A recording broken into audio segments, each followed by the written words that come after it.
Joining us now here on GCR, of course, you know him from Pro Football Talk, NBC Sports, NBCSports.com. He's our buddy Mike Florio, and he is with us once again here on GCR. Mike, what's up, pal? How are you? I'm doing great. How are you? I'm great, man. This was an interesting theory from you last week. Can you walk me through? I think, look, there was some sticker shock from some folks about the number that Zay Flowers got, but we know how this thing works. If you're good and the team wants you, then this is the cost. And while he doesn't look like Justin Jefferson or Jamar Chase, he's very productive. They wanted him. That's what it was going to cost. But it was interesting to hear your thought that maybe there's even a little bit more to that than just Zay Flowers' value on the football field. Well, I think back to 2023 and the weeks before Lamar Jackson and the Ravens finally worked out a long overdue contract. They signed Odell Beckham Jr. to a one-year deal that paid him $15 million. And I can guarantee you there was no one else that was going to pay OBJ anywhere close to $15 million, fully guaranteed to join the team. But that move, I believe, was part of the effort to get Lamar on board with signing his contract and sticking around. So to the extent that the Ravens are hoping now that the contract that has 2 years left on it will be extended, and there is clearly a desire by the Ravens. Oh, apologies, Mike. I think we lost you there. I don't know what's happening technology-wise, but we will try to get that figured out. Mike Florio, Pro Football Talk, and I get his theory, and I have thought about that for some time. In fact, I've joked about it with some folks related to the Ravens. Mike, are you back? Do we have you? Yeah, I'm here. Sorry about that. We lost you there for a second. But the comparison is very real to me. Like, there's almost a joke that I've talked about with some people from the Ravens, like that people would say, hey, Odell Beckham wasn't worth $15 million, and they'll laugh and say, that was the best $15 million we ever spent. But, do you feel like it's direct? I mean, I think we all thought the Flowers deal was going to get done at some point. Do you feel like there's anything direct about the timing of it? Well, I think everything's connected. It's a broader strategy of how you build a team. And look, I don't want to take anything away from Zay Flowers. He's been very good. And the reality is the salary cap goes up every year. The market changes every year. We see where it's gone from the time that Justin Jefferson became the highest paid guy at $35 million in new money APY 2 years ago. It's gone to 40 last year with Jamar Chase, 42.15 million this year with Jackson Smith and Jigba. It's only going to keep going up and up. And these deals quickly become outdated if a guy continues to play at a high level, and then you have to go back to the table and maybe fix it. And that's what the Vikings may have to do sooner than later with Jefferson's deal, because all of these guys look at what everyone's making and they will say to themselves, or maybe others, something's wrong with this picture. But it's always moving upward. As long as the cap goes up every single year and the market keeps going up because of it, guys are going to keep getting these contracts that become eye-popping to the outsiders. Have you heard anything more about the Ravens' attempts to get Lamar's deal done? Like, he's being very hush-hush about it, and I get the sense that they would do it tomorrow if he wanted to do it, but have you heard anything more about that? It wouldn't be a difficult deal to do. Steve Bisciotti made it clear back in January they want to get it done. Let's just take the formula that we used the last time, put in new numbers, reconfigured. It's not all that hard to put him in the upper echelon now, which, because the Patrick Mahomes contract is $64 million per year in new money average. He's got $104 million on the books this year and next year combined. And they want to do it. I think at the end of the day, they'll get something done.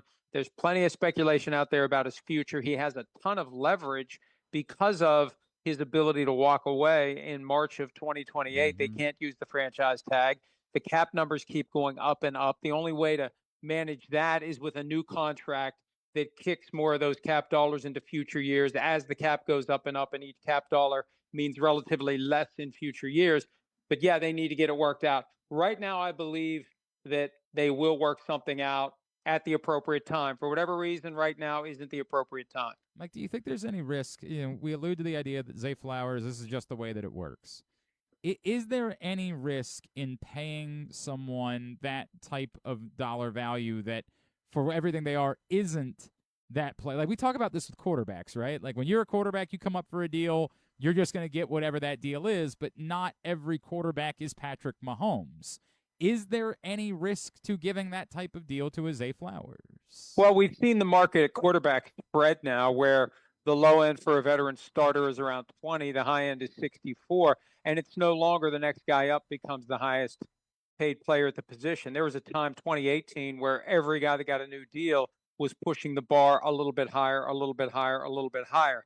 So for a guy like Lamar Jackson, he's going to be at the high end. For Zay Flowers, hey, $35 million is still $7 million per year behind the current top of the market. That's you fair. put that over a 4-year extension, that's $28 million. So maybe the receiver position is starting to do that as well.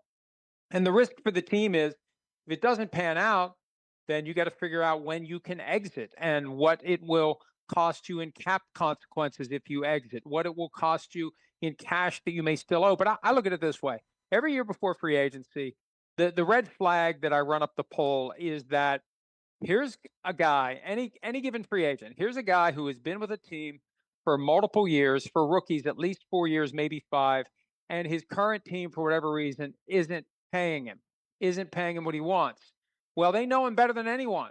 So if you're going to pay somebody who you've been with, and in this case, 3 years with Zay Flowers, they know everything there is to know about him. So they're making a much more educated wager than a team makes when it brings in a free agent that has no prior connection to the team. Mike Florio with us here on GCR. Mike, we've talked a few times this offseason about the receiver position, and my opinion has always been that, I think it's risk. Just after they signed Zay Flowers, they had a huge scare on Saturday where he goes down with an injury. Now, as it turns out, it's not significant. He's just going to be out for a few days, maybe, who knows, a week or two. It's the preseason. They're not worried about Zay, but I don't know. That was a massive reminder to me of. I know they're in love with Jacoby Lane and everybody that's out at practice.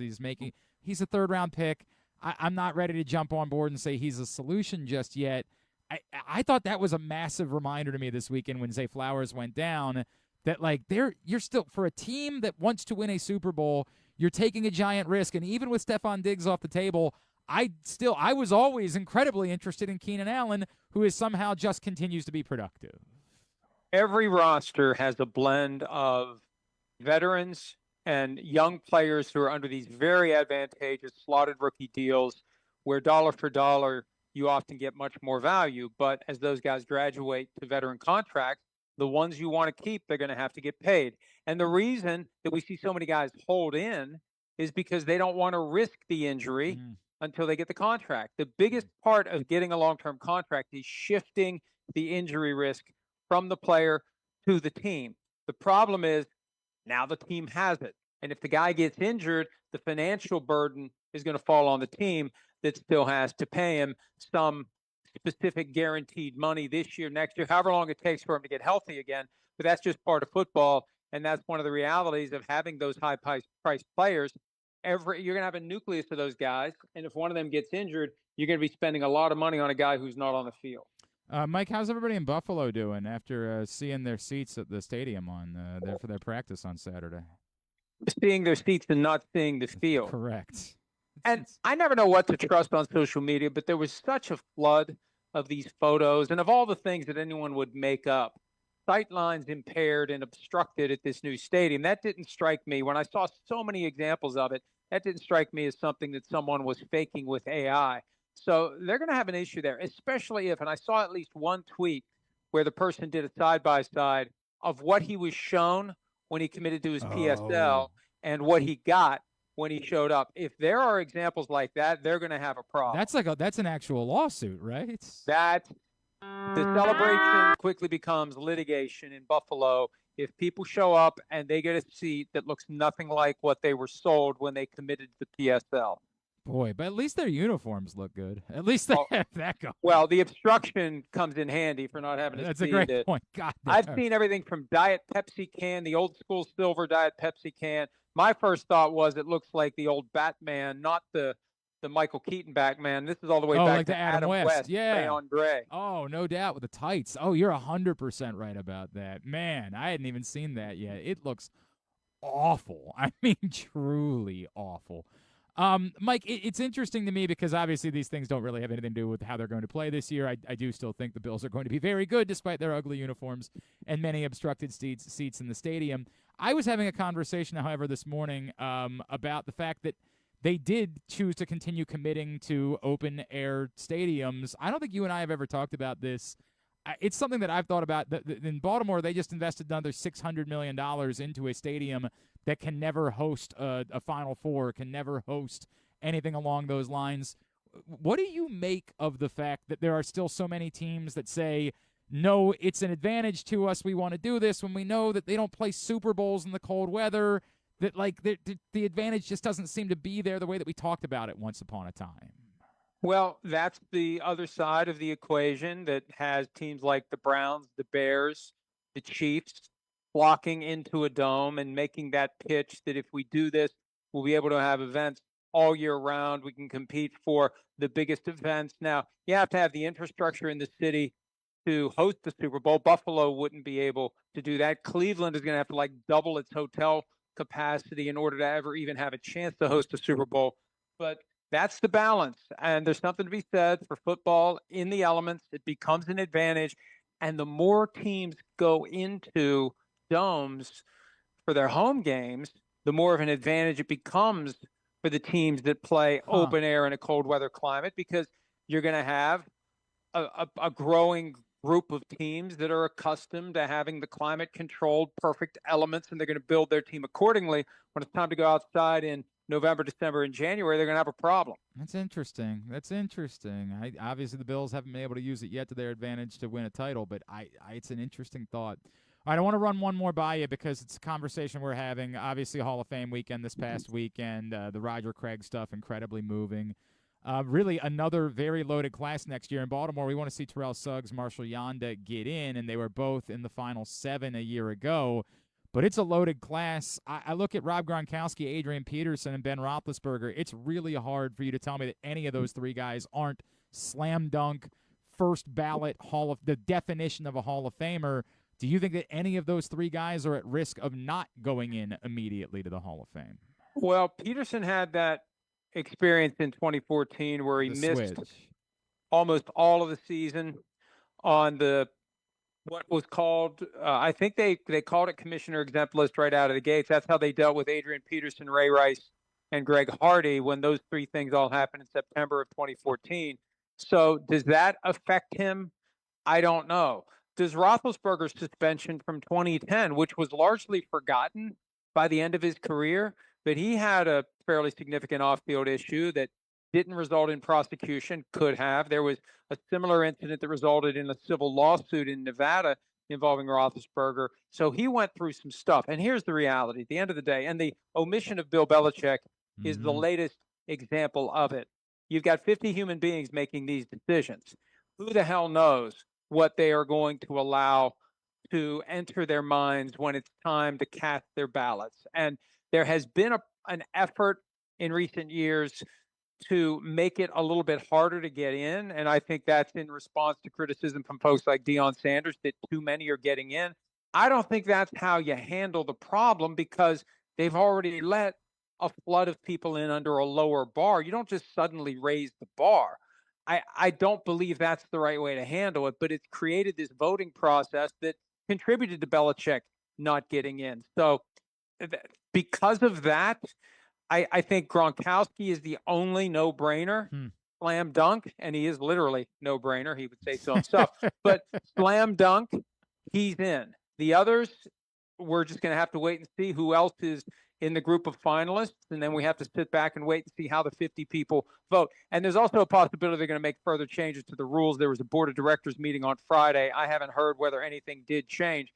But that Belichick thing was such a horrible look. Whatever you think of Belichick, he had to be in. No. And I think it hurts the image and reputation of the Hall of Fame that one of the greatest coaches in any sport ever, greatest game prep coach ever, didn't get in. Yeah, you put him on the ballot and they said no. It sort of makes the entire process look like a sham. I don't disagree with you whatsoever.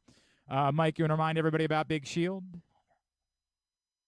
Big Shield available on Amazon, ebook 99 cents, print edition $14.99. Still very relevant to so many of the gambling scandals that are popping up. It's a cautionary tale about the intersection between professional sports and this world of legalized gambling. And check it out. Every once in a while, I decide to to go soft and make it available for free for a day. So you never know when that's going to happen. But again, it's only 99 cents. Right. So think of how expensive everything is. You can buy nothing for 99 cents. It's a fact. That is a fact. Pro Football Talk, you're, of course, seeing them everywhere. Mike, always appreciate you, brother. Thanks for working through our tech issues.